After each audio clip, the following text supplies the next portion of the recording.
Hello, it is me again. Sorry the location is not as gorgeous, not as cool, quirky, fun as it was last time. Last time I was in my living room, and I like the looks of my living room a lot more than many of the other rooms in my place. So, anyway, today I really wanted to talk about things that I think are criminal in our society, but they aren't. I think they should be criminal, but they currently are not. And things that I think should be changed accordingly. Number one is the true mirror. It's regarding the true mirror. If you guys are unaware of what that is, there are mirrors in existence right now that display how other people perceive you. Like it's a true mirror. It's really what we thought for generations after generations what mirrors were. But mirrors, our actual mirrors, our bathroom mirrors, whatever, our cameras even, they flip us and distort us a little bit. So we aren't ever seeing what other people see. And that's always frustrated me. Like when this whole true mirror came into existence and there were videos online of people seeing themselves in a true mirror for the first time, which I'll get into that in a second. But when I first heard of the true mirror, I was very kind of annoyed that this whole time we've been kind of lied to in a way, or like that they haven't tried to find a way to show us how we see ourselves quicker than this. That we have just been seeing this distorted image of ourselves for so long. And two, the fact that they weren't like, we've found a true mirror, now let's push this to the public. Like literally destroy all of your other mirrors, because this is kind of what society has always needed and thought that they had. And then the videos would come out of people seeing themselves in the true mirrors, and then they would cry because they have never seen themselves for how they truly are. And it was like this culture shock of like, this is really how people are seeing me, this isn't me. And it's like this whole identity crisis. And I'm like, that should not be. That should not be. That just now people are seeing themselves for who they really are. That really, really bothered me. Like, you know, it wasn't like having these sleepless nights thinking about it, but it really kind of annoyed me that was the case for our society. And now, you know, they've got these true mirrors, but they're freaking expensive, you know? And I'm like, now you are profiting. Whoever came up with the invention of the true mirror, you are profiting off of this mass deprivation that people have had. And I almost feel like maybe this is crazy talk to some people, but I feel like it's a human right to be able to see yourself how other people have seen you. Like, I think that is the most slimy thing, to just be selling this thing that humanity kind of needs and craves and has been without for ever. I find it to be so extremely sad that people have not been able to see themselves ever. And you know, there's TikTok filters that say that they're a true mirror, but they distort themselves too, because it's like through our phone and there is no accuracy behind that. So you can try the TikTok filters, the true mirror filters, and I guess I've heard that they're close, but that's one of the saddest things to me, is just that somebody's profiting off of it as well. When in reality, to me, the ideal situation would be that this person came out, said there is a true mirror, I've discovered it, I've spent this time breaking down the science of it, and here we go, here it is, and okay, culturally, all of the other mirrors are obsolete. Nobody obsolete. Nobody cares about them. Everybody's, repurposing them into something else. Ideally, that's what would be the best solution, but most likely people would just be throwing them away. And everybody would sell true mirrors. Of course, ideally we would do something with the past mirrors and repurpose them or something. But ideally that's what society should have done when they found out that there is such thing as a true mirror. And we wouldn't have to be living with this knowledge that every single time we buy a mirror, that's not how I see myself. There is a mirror out there that shows exactly how I look. These are all distortions of me. These are vague apparitions of who I am as a person. I mean, that's kind of what a mirror is anyway, right? You as a person are a physical person with a spirit that's just an image of you. Language, right? All the nitty-gritty of language. But still, that's a fake apparition of what you even look like. Like, that's not even how I look. This is not even how I look. Like, that's wild. It's vague. It's vaguely how I look. It's adjacent to how I look. It doesn't make sense. Anyway, that bothers me deeply. It does. And, I would love to be in the tax bracket to where I have just 1 billion of these. I'm able to purchase 1 billion of them and just give them to people for free, because I think that should just be life's given, that we see ourselves for how we truly look on a daily basis. Anyway, I think I've said all I need to say about that. Anywho, on to the next one. Maps. Our map that we are using, I don't remember what it's called. It's a certain type of map that we are using. And it's used in schools, on our globes. It's every time you look up a map or,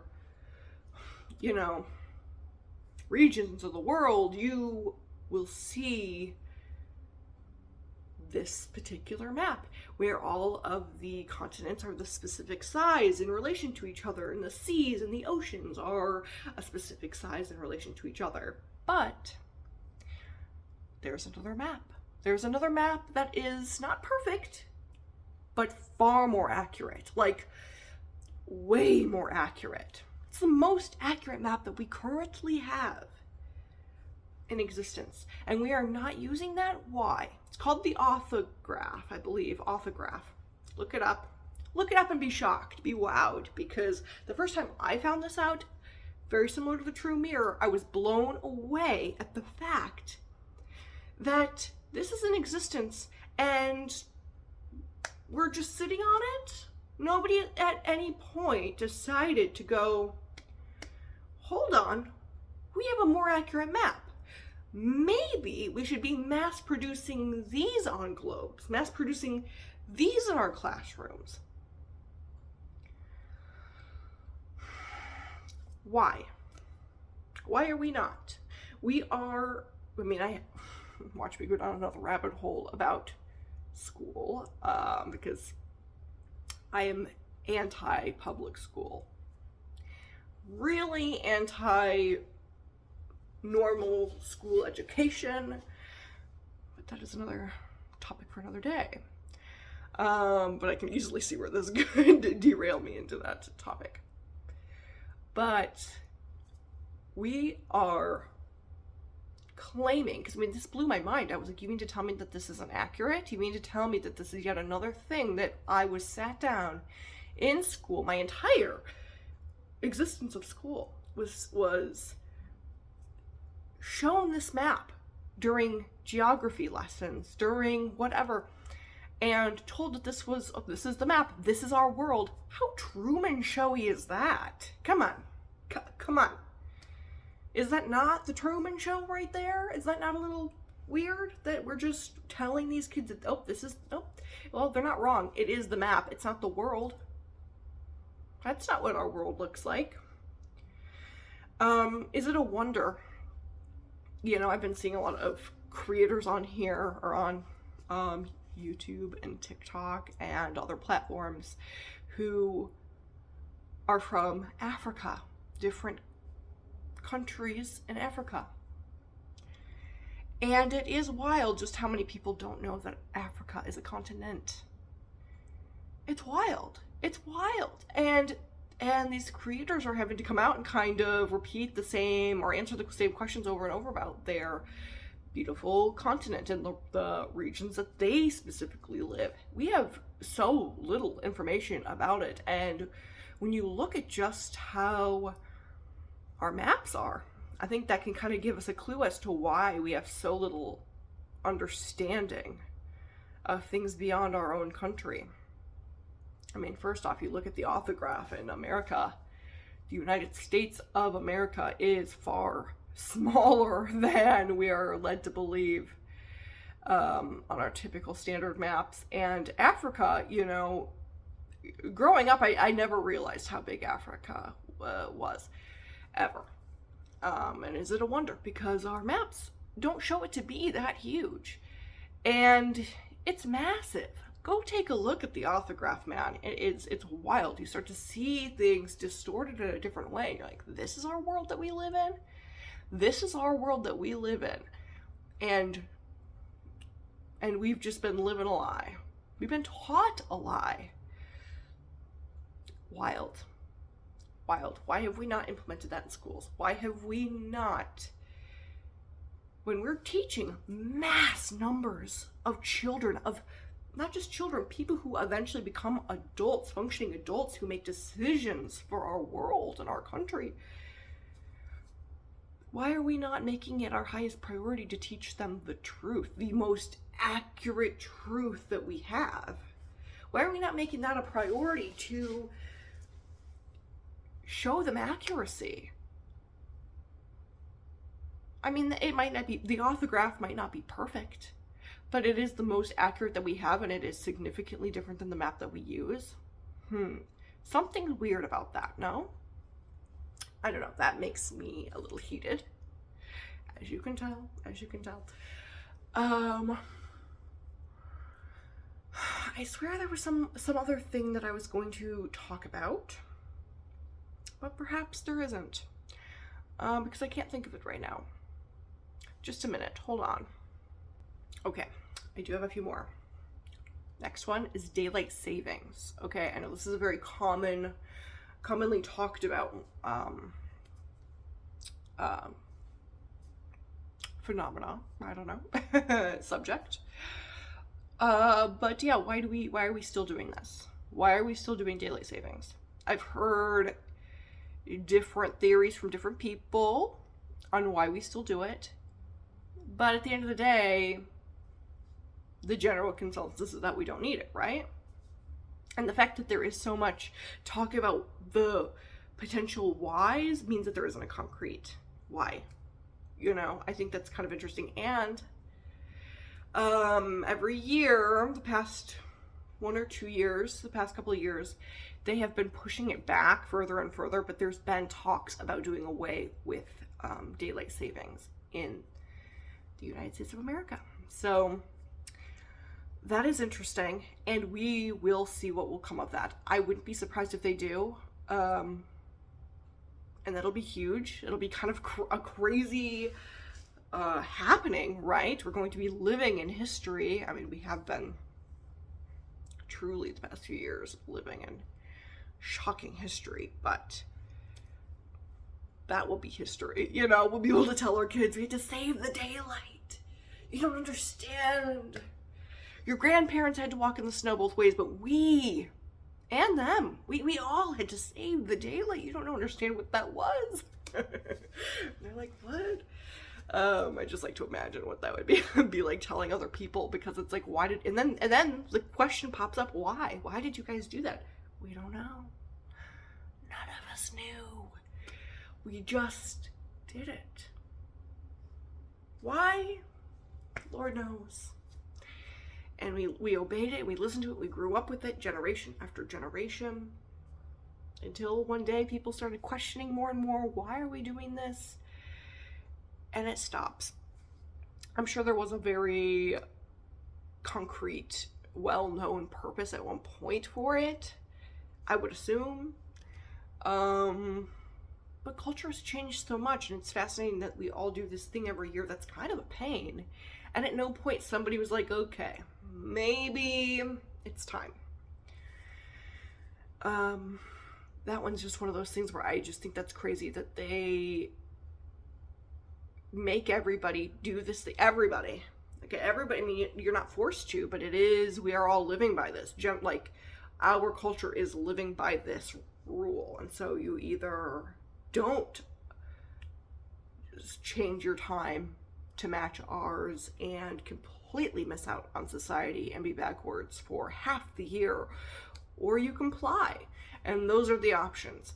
And I think it's spiritually time for the metaphysical year, where you're either with me or you're not on this, but I do think spiritually that is a little, there's like manipulation happening there. Not saying conspiratorial manipulation, I'm just saying metaphysical spiritual manipulation, to have a mass number of people change their perception of time periodically throughout the year, and having it just be so ingrained, like in a culture, it's got to do something to our collective brains, no? And I definitely know it makes everybody feel off for a good couple of months, and then you got to change it back, and then you feel off again, and it's this whole cycle. And you know, when people are, their time is controlled in such a way, and it makes them feel even physically or mentally a little different than their natural set, well, let's just say that I wouldn't be surprised that there is,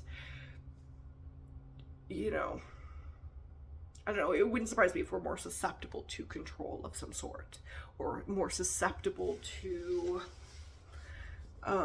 maybe even other things like illness and stuff, because it's kind of weird that it's just this cultural change. Your whole schedule has to change based off of this collective, that's what goes. It is wild. Anyway, on to a different note. My last note, hold on, I think I need to remember it again. Oh, this is a very common topic too. And I'm glad people are talking about it, because I've been saying this for years. Since I was a kid, I would notice these things, and I just wanted people to talk about them. So it's so exciting seeing people talk about them. So, the months don't align, right? We've all been talking about this weird, I don't know, the weird names of the months, even like how October sounds like it would be 8, November sounds like it would be 9, December sounds like it would be 10, because DEC is usually symbolizing 10. We are noticing these little things, these little patterns, and how it just doesn't add up with the numbers, and the numbers that we've assigned to the months. It just doesn't make sense. It doesn't add up. People have found out that there actually used to be a 13th month, and it made everything so much smoother. There would be, across the board, I think 24 days in every single month. and I think we'd only have a leap year like way less often. And it just was very consistent. And that I think is criminal too. Like, we're finding this out. We couldn't have been the first people, you know, the first generation to be talking about this. I'm sure people have talked about it in the past and noticed these things in the past. And yet, somehow, it still got swept away generation after generation. And I think that that should be criminal. That's criminal to me. It's like a whole... Everybody's off, and you're aware that it's off, but not changing it. You're aware that there's a disalignment, and yet letting generations after generations live in that unalignment. I just think that's awful. So anyway, there is that too. And I think in an ideal world, all of these things would be corrected and fixed, and I would be willing to bet that our subconscious would feel it and our spirit would feel it, and we would feel so much more aligned. Like, the seasons would just make sense. You know how every year everybody's like, oh my gosh, where did the year go? Time just feels like it's escaping me. I bet we would all feel a higher grip on time and a higher grip on our reality, and more connected with the seasons, and everything would feel right, you know? Anyway, that's my little suspicion. And I would love to see all of these things implemented one day. Perhaps they will be. What do you think? Would you like these things implemented? Why? Why not? Are you cool with the way things are? Are you unbothered? Perhaps. And if you have any more, let me know in the comments below. Bye-bye.